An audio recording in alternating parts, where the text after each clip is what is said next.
اسی لیے ہم کہہ رہے ہیں کہ مارشل لا نافذ کر دیا گیا. یا تو آپ کو یہ قانون واپس لینا ہوگا یا پھر آپ کے خلاف کھلی جنگ ہو.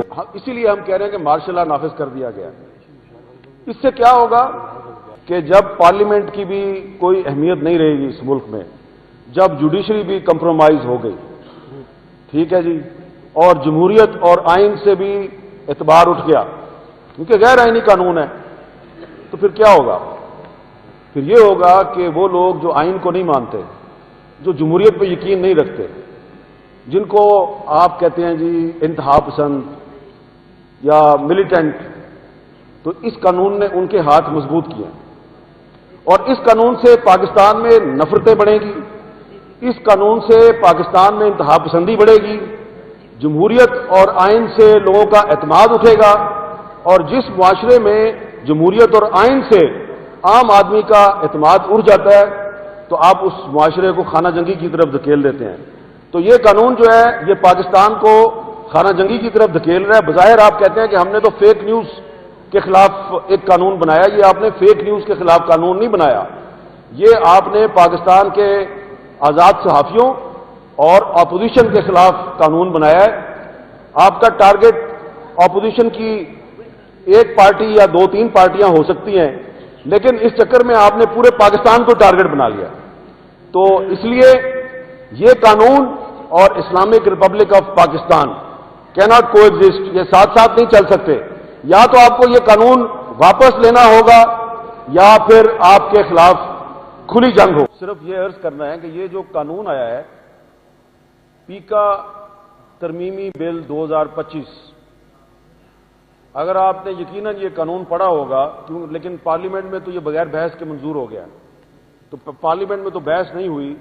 تو علامہ ناصر عباس صاحب سینیٹر ہیں، اگر وہ اس کو پڑھیں، جناب اچکزئی صاحب، مولانا صاحب، اور خاص طور پہ میرا بھائی دنیش کمار، وہ اس کو غور سے پڑھیں اگر، تو آپ کو پتہ چلے گا کہ اس قانون کے ذریعے پاکستان میں انڈائریکٹ نہیں ڈائریکٹ مارشل لا نافذ کر دیا گیا. اب اس کی نامنظور نامنظور ماشاء اللہ نامنظور نامنظور نامنظور ماشاء اللہ نامنظور ماشاء اللہ نامنظور ماشاء اللہ نامنظور. میں صرف زیادہ وقت نہیں لوں گا، صرف میں بتانا چاہتا ہوں کہ کیوں ہم یہ کہہ رہے ہیں کہ مارشل لا نافذ ہو گیا ہے. یہ جس کسی کے پاس بھی اپنا ایک موبائل فون ہے وہ سوشل میڈیا استعمال کرتا ہے، صرف صحافی نہیں، عام پاکستانی بھی. تو یہ جو نیا قانون ہے، اس قانون کے تحت انہوں نے ایک نئی ریگولیٹری اتھارٹی بنائی ہے. تو آپ کے پاس اگر آپ ٹویٹر پہ ہیں یا آپ یوٹیوب استعمال کرتے ہیں یا آپ انسٹاگرام استعمال کرتے ہیں یا آپ فیس بک استعمال کرتے ہیں، تو آپ کو اس اتھارٹی کے پاس جا کے اپنی رجسٹریشن کروانی ہے، اور اس کے بعد جب آپ رجسٹریشن کروائیں گے تو اس کے بعد ہی آپ اس کو استعمال کر سکتے ہیں. ادروائز آپ کے خلاف اس نئے قانون کے تحت کارروائی ہوگی. اس میں پہلے جو قانون تھا اس کے تحت کمپلین یعنی کہ شکایت کنندہ صرف وہ بن سکتا تھا جو ڈائریکٹلی افیکٹڈ ہے. مثلا اگر کسی نے میرے بارے میں جھوٹ بولا ہے، فیک نیوز پھیلائی ہے، تو میرے پاس یہ رائٹ تھا کہ میں جو پچھلا پیکا قانون تھا اس کے تحت میں ایف آئی اے کے جا کے درخواست دے سکتا ہوں. نئے قانون کے تحت کوئی بھی کمپلیننٹ بن سکتا ہے. کوئی بھی کا مطلب آپ سمجھتے ہیں کہ وہ کوئی بھی جو ہے وہ کون ہوگا؟ وہی ہوں گے جو صحافیوں کے گھروں میں گھس کے ان کو اٹھا کے لے جاتے ہیں، سیاسی کارکنوں کو لاپتہ کرتے ہیں. تو یہ ہیں وہ کوئی بھی. سب سے زیادہ جو اس میں تشویشناک بات ہے کہ مارشل لا میں فوجی عدالتیں بنتی ہیں. اس قانون کے تحت یہ خصوصی عدالتیں بنائیں گے جن کو انہوں نے ٹریبیونلز کا نام دیا. ان ٹریبیونلز میں جن ججوں کو اپوائنٹ کیا جائے گا وہ ججز سپیریئر جوڈیشری کے ساتھ کنسلٹیشن کے بغیر اپوائنٹ ہوں گے. یعنی کہ جو آئین کا آرٹیکل 175 ہے جو کہ ججز کی اپوائنٹمنٹ کا ایک طریقہ کار آپ کو بتاتا ہے، اس کی وائلیشن ہوگی. اور وہ ایسے جج ہوں گے کہ حکومت اگر ان سے غیر مطمئن ہے فیڈرل گورنمنٹ تو کسی بھی وقت اس جج کو اس کی نوکری سے فارغ کیا جا سکتا ہے، کیونکہ وہ 175 کے تحت اپوائنٹمنٹ نہیں ہوئی تو جس طرح ججز کو ریموو کرنے کا ایک آئینی طریقہ کار ہے وہ اس طرح سے ریموو نہیں ہوں گے۔ فیڈرل گورنمنٹ ہی ان کی اپوائنٹنگ اتھارٹی ہے، اور اگر کسی جج صاحب نے حکومت کی مرضی کا فیصلہ نہیں دیا تو حکومت اس کو فارغ کر دے گی۔ تو یہ قانون جو ہے یہ صرف عام پاکستانیوں اور صحافیوں کے خلاف استعمال نہیں ہوگا، بلکہ اس قانون کے ذریعے ایک پیرالل جوڈیشری قائم کر دی گئی ہے، اسپیشل کورٹس جن کو انہوں نے ٹریبیونلز کا نام دیا ہے۔ تو اب اس قانون کو مختلف ہائی کورٹس میں بھی چیلنج کیا گیا ہے، ایک درخواست سپریم کورٹ میں بھی ہے، لیکن لگتا یہ ہے کہ عدالت سے شاید ہمیں انصاف نہ ملے۔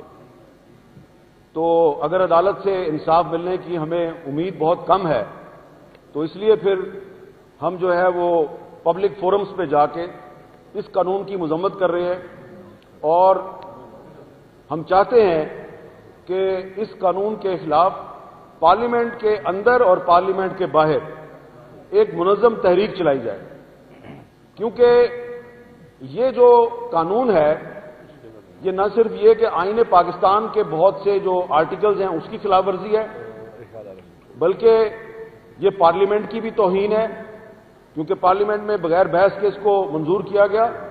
یہ جوڈیشری کی بھی توہین ہے، اور سب سے بڑی بات یہ ہے کہ اس قانون کے ذریعے جو ریاست ہے اس کے کچھ اداروں کو یہ رائٹ مل گیا ہے کہ وہ کسی بھی صحافی کو، ارشاد عارف صاحب کو یا یہ نعیم مصطفیٰ صاحب ہیں جو یہاں پہ آج چیف الیکشن کمشنر تھے، تو وہ جو chief election commissioner of Pakistan میں بیٹھا ہوا ہے وہ تو اتنا فیئر اینڈ فری الیکشن نہیں کروا سکتا جتنا نعیم مصطفیٰ نے کروا دیا۔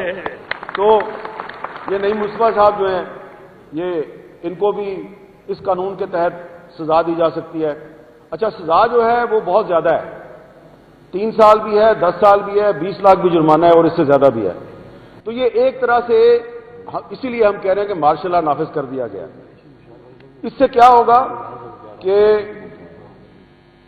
یہ ذرا آخر میں ایک بہت قابل غور بات کرنے لگا ہوں کہ جب پارلیمنٹ کی بھی کوئی اہمیت نہیں رہے گی اس ملک میں، جب جوڈیشری بھی کمپرومائز ہو گئی، ٹھیک ہے جی، اور جمہوریت اور آئین سے بھی اعتبار اٹھ گیا کیونکہ غیر آئینی قانون ہے، تو پھر کیا ہوگا؟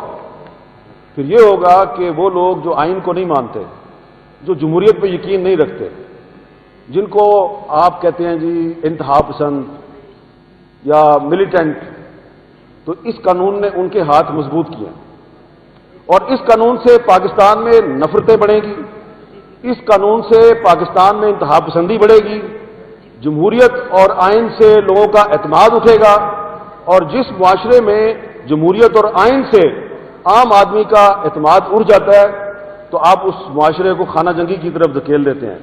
تو یہ قانون جو ہے یہ پاکستان کو خانہ جنگی کی طرف دھکیل رہا ہے۔ بظاہر آپ کہتے ہیں کہ ہم نے تو فیک نیوز کے خلاف ایک قانون بنایا، یہ آپ نے فیک نیوز کے خلاف قانون نہیں بنایا، یہ آپ نے پاکستان کے آزاد صحافیوں اور اپوزیشن کے خلاف قانون بنایا ہے۔ آپ کا ٹارگٹ اپوزیشن کی ایک پارٹی یا 2-3 پارٹیاں ہو سکتی ہیں، لیکن اس چکر میں آپ نے پورے پاکستان کو ٹارگٹ بنا لیا۔ تو اس لیے یہ قانون اور اسلامک ریپبلک آف پاکستان کیناٹ کو ایگزسٹ، یہ ساتھ ساتھ نہیں چل سکتے۔ یا تو آپ کو یہ قانون واپس لینا ہوگا یا پھر آپ کے خلاف کھلی